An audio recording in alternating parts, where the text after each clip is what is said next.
శంషాబాద్ కి అతి దగ్గరలో 22,000కే చదరపు గజం 22 ఎకరాల్లో మంచి ప్లాటెడ్ ప్రాజెక్ట్. ఈ నంబర్ కు కాల్ చేయండి. హాయ్ హలో నమస్తే వెల్కమ్ టు మనం టీవీ. వాణిజ్య విమానాలకు director general of civil aviation కీలక సూచనలు చేసింది. రక్షణ శాఖ వైమానిక స్థావరాల్లో విమానాలు టేకాఫ్ ల్యాండింగ్ చేసే సమయాల్లో విండో షేడ్స్ ను మూసి ఉంచాలని ఆదేశాలు జారీ చేసింది. ముఖ్యంగా లేహే, శ్రీనగర్, జమ్మూ, పఠాన్కోట్, ఆదంపూర్, చండీగఢ్, బటిండా, జైసల్మేర్, నాల్, జోధ్పూర్, హిండన్, ఆగ్రా, కాన్పూర్, బరేలీ, మహారాజ్పూర్, గోరఖ్పూర్, భుజ్, లోహెగాన్, డోబెలి, వైజాగ్లోని విమానాశ్రయాలకు ఈ ఆదేశాలను తప్పనిసరిగా పాటించాలని తెలియజేసింది.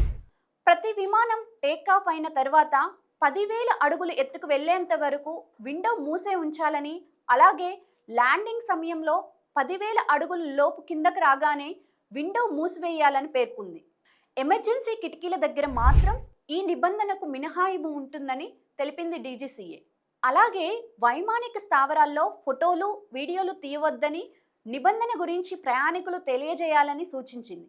వాటిని ఉల్లంఘిస్తే ఎదుర్కోవాల్సిన చర్యల గురించి వెల్లడించాలని విమాన సంస్థలకు డీజీసీఏ స్పష్టంగా చెప్పింది.